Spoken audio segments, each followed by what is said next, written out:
என் நெஞ்சில் குடியிருக்கும்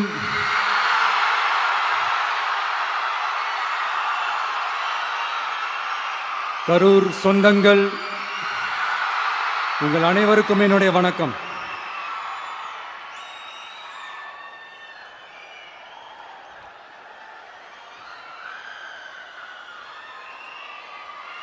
ஒரு மனுஷன் லைஃப்ல எவ்வளோ பெரிய ஒரு உயரத்துக்கு போனாலும் மனசளவில் சில வலிகள், காயங்கள் அதை மறக்க முடியாது இல்லையா? எல்லார் லைஃப்லையும் அப்படிதான், நமக்கும் அப்படிதான். நிறைய வலிகள், காயங்கள் எல்லாத்தையும் தாண்டி தான் வந்திருக்கிறோம். ஆனா எல்லாத்தையும் விட ரொம்ப ஜாஸ்தியான அந்த வலியும் அந்த காயமும் எனக்கு அந்த கரூர் சம்பவம் தான்.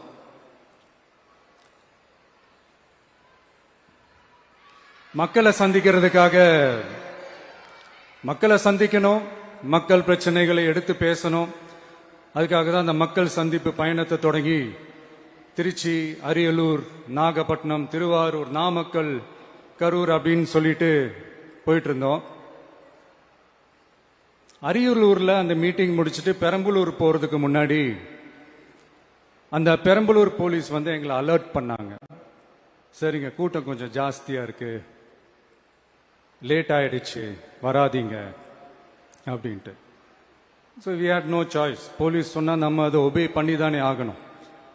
அதே நேரத்தில் பெரம்பலூர் மக்களோட அந்த சேஃப்டியும் மைண்டில் எடுத்துக்கிட்டு ஒரு மன வலியோடவே திரும்ப போயிட்டோம்.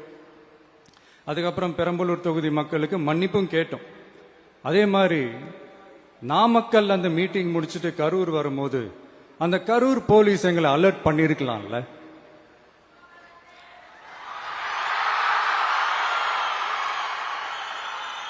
இல்ல சார், இங்க எதிர்பார்த்ததை விட கொஞ்சம் கூட்டம் அதிகமா இருக்கு, கண்ட்ரோல் பண்ண முடியல, வராதீங்க. அண்ட் போலீஸ் நினைச்சா அவங்க அந்த மீட்டிங்கே கேன்சல் பண்ணலாம். ஏதோ தப்பா இருக்கு, ஏதோ தப்பா தோணுது அப்படின்னு நினைச்சிட்டாலே they have all the rights to cancel the meeting. எங்ககிட்ட கேட்கணும்லாம் ஒன்றும் அவசியமே கிடையாது. ஆனா அதையெல்லாம் எதுவுமே செய்யாம அந்த ஹைவேல இருந்து அந்த ஸ்பாட்டுக்கு போலீஸே எங்களை உள்ள கூட்டிட்டு வந்து விட்டு அந்த நாடகம்லாம் இருக்கு பாருங்க.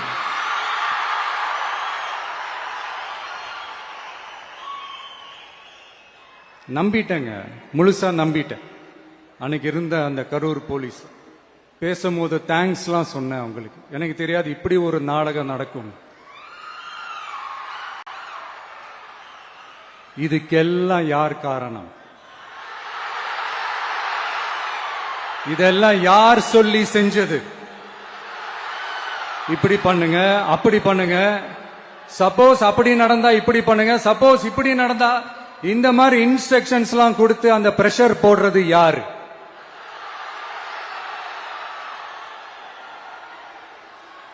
அந்த சம்பவத்துல நம்ம யாரெல்லாம் இழந்திருக்கோம் தெரியுமா? ஒரு டிவியில என் படமோ பாட்டோ வந்துச்சுன்னா, அம்மா விஜய் மாமா, அம்மா விஜய் மாமா அப்படின்னு சொல்லி அவங்க அம்மா கிட்ட சிரிச்சுக்கிட்டு அந்த டிவி ஸ்கிரீனை போய் தொட்டு முத்தம் கொடுத்துக்கிட்டு என் அக்கா தங்கச்சிங்களோட தங்க பிள்ளைகளை இழந்திருக்கோம்யா.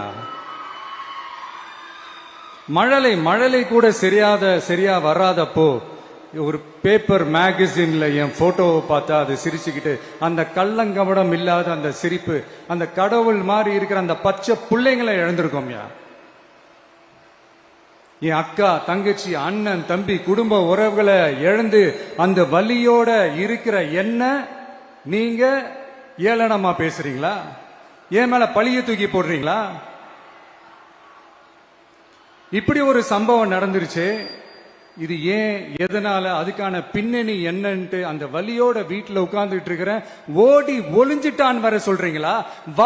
வாயின்னு முன்ன இருந்தா என்ன வேணாலும் பேசுவீங்களா?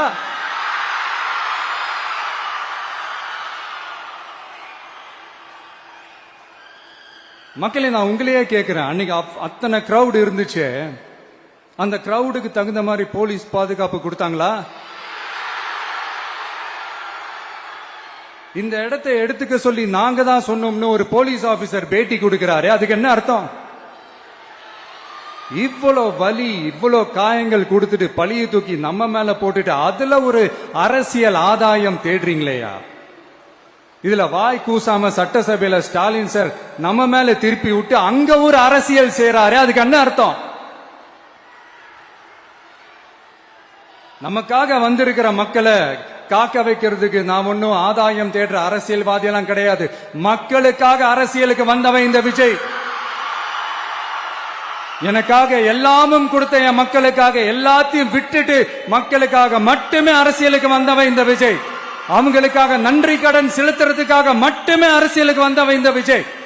உங்களுக்கு தான் இந்த விஜயை பத்தி நல்லா தெரியுமே.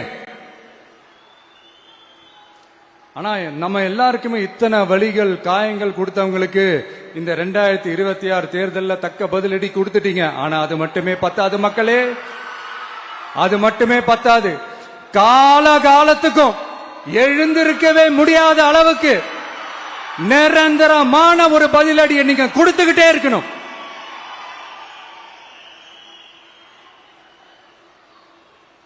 இப்படி எல்லாம் பண்ணா நான் மக்களை விட்டு ஓடிடுவேன் நினைப்பா? யார் என்ன ஓடினாலும் நான் மக்களை விட்டு எல்லாம் ஓட மாட்டேன். அன்னைக்கும் சொன்னேன், இன்னைக்கும் சொல்றேன், நாளைக்கும் சொல்றேன், தில்லா சொல்லுவேன், கெத்தா சொல்லுவேன். பணமா ஜனமா அப்படின்னு கேட்டா என் ஜனம் தான் எனக்கு முக்கியம்.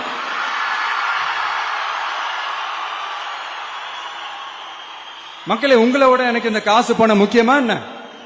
இவ்வளவு குறைகள் நம்ம மேல சொல்றாங்களே. இப்ப